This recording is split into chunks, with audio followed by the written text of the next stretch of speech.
दुनिया के सबसे अमीर व्यक्ति एलन मस्क ने ट्विटर को खरीद लिया है। मस्क ने $44 अरब में ट्विटर को खरीदा है। इसके साथ ही एलन मस्क ने ट्विटर में कई बड़े बदलाव किए जाने का ऐलान भी किया है। मस्क ने कहा कि वो ट्विटर को पहले से बेहतर बनाना चाहते हैं। एएफपी न्यूज एजेंसी के हवाले से ये खबर आई है। अमेरिकी विदेश मंत्री एंटनी ब्लिंकन यूक्रेन दौरे पर हैं। इस दौरान अमेरिका ने यूक्रेन में जंग को लेकर एक बार फिर से रूस को लेकर निशाना साधा है। अमेरिकी विदेश मंत्री एंटनी ब्लिंकन और रक्षा मंत्री लॉयड ऑस्टिन ने कहा है कि रूस नाकाम हो रहा है। इस दौरान दोनों नेताओं ने यूक्रेन के राष्ट्रपति जेलेंस्की से भी मुलाकात की है और रूस के खिलाफ लड़ाई में उसकी जीत में मदद का भरोसा एक बार फिर से दिया गया। यूक्रेनी राष्ट्रपति जेलेंस्की से मुलाकात के दौरान अमेरिका ने $16 करोड़ 50 लाख के गोला बारूद की बिक्री को मंजूरी दी है। इसके साथ ही अमेरिका विदेशी सैन्य वित्त पोषण से $30 करोड़ से अधिक की मदद देगा। जेलेंस्की और अन्य यूक्रेनी अधिकारियों से मुलाकात के एक दिन बाद पोलैंड में ब्लिंकन ने कहा कि हमने जो रणनीति बनाई है उसमें यूक्रेन के लिए बड़े पैमाने पर समर्थन, रूस के खिलाफ भारी दबाव और इन प्रयासों में लगे 30 से अधिक देशों के साथ एकजुटता के वास्तविक परिणाम शामिल हैं। रूस के एक वरिष्ठ सेना अधिकारी का बयान है, रूस यूक्रेन के डोनबास क्षेत्र के साथ साथ दक्षिणी हिस्से पर पूरी तरह से नियंत्रण हासिल करने की कोशिश में है।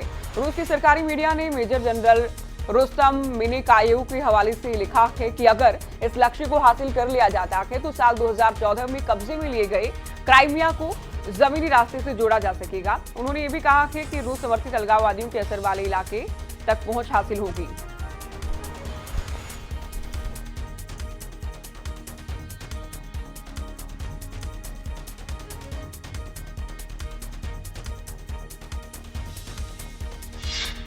रूस यूक्रेन के बीच चल रही जंग के 2 महीने गुजर चुके हैं।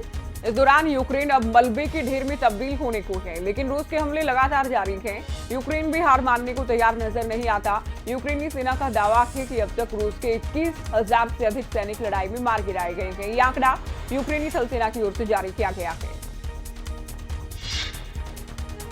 युद्ध में रूस को बड़ा झटका उस वक्त लगा जब सेना की शान कहा जाने वाला युद्धपोत मॉस्को बुरी तरह से क्षतिग्रस्त होने के बाद काला सागर में डूब गया।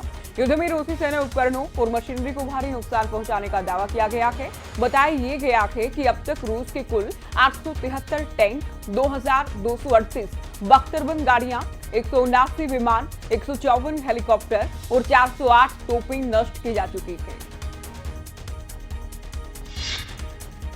चलिए बात करेंगे फ्रांस की। फ्रांस में इमैनुअल मैक्रा की राष्ट्रपति पद पर दोबारा जीत के बाद पेरिस में रविवार को विरोध प्रदर्शन देखा गया। इस दौरान दंगा निरोधी टीम ने प्रदर्शनकारियों पर लाठियां भी बरसाई हैं।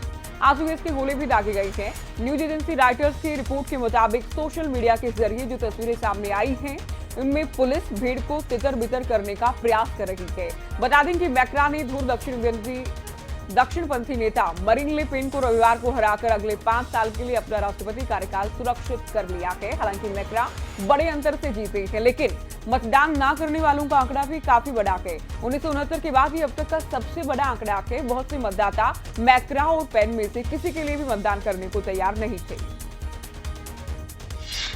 अफगानिस्तान के कार्यकारी तालिबानी रक्षा मंत्री मुल्ला मोहम्मद याकूब ने पाकिस्तान की शहबाज शरीफ सरकार को धमकी दी है कि तालिबानी प्रशासन पड़ोसी देशों से आक्रमण को बर्दाश्त नहीं करने वाला है। पाकिस्तान के साथ सीमा पर चल रहे तनाव के बीच मुल्ला मोहम्मद याकूब ने धमकी दी है। इससे पहले तालिबान ने हवाई हमलों को लेकर पाकिस्तान को कड़ी चेतावनी दी थी। कुमार और खोस प्रांतों में हुए पाकिस्तानी हवाई हमले में दर्जनों की तादाद में अफगान लोग मारे गए थे, जिसमें महिलाएं और बच्चे भी शामिल थे। दक्षिणी पूर्वी नाइजीरिया में एक अवैध तेल रिफाइनरी में हुए विस्फोट में कम से कम 100 लोगों की जान जाने की आशंका है। एक स्थानीय तेल अधिकारी ने जानकारी दी। अधिकारी ने बताया कि घटनास्थल पर शवों की तलाश तेज कर दी गई है। इसके अलावा विस्फोट में शामिल 2 संदिग्धों की तलाश भी शुरू कर दी गई है। नाइजीरिया के राष्ट्रपति मुहम्मदू बुहारी ने यह बयान जारी किया है। विस्फोट को एक दुर्घटना और राष्ट्रीय आपदा करार दिया गया है। साथ ही सरकारी अधिकारियों ने एसोसिएटेड प्रेस को ये बताया है कि विस्फोट शुक्रवार की रात को इमो राज्य में सरकारी क्षेत्र ओहाजी एक बेमा में स्थित रिफाइनरी में हुआ है। भारत में प्रोपेगेंडा फैलाने वाले 6 पाकिस्तानी यूट्यूब चैनल्स को भारत के सूचना और प्रसारण मंत्रालय के आदेश पर ब्लॉक कर दिया गया है। इसके साथ ही भारत से चलने वाले 10 दूसरे यूट्यूब चैनल्स पर भी कार्रवाई की गई है। इन सभी चैनल्स की कुल मिलाकर 68 करोड़ के करीब व्यूवरशिप थी। सरकार का मानना यह है कि इन चैनल्स का इस्तेमाल सोशल मीडिया पर फेक न्यूज फैलाने के लिए किया जा रहा था।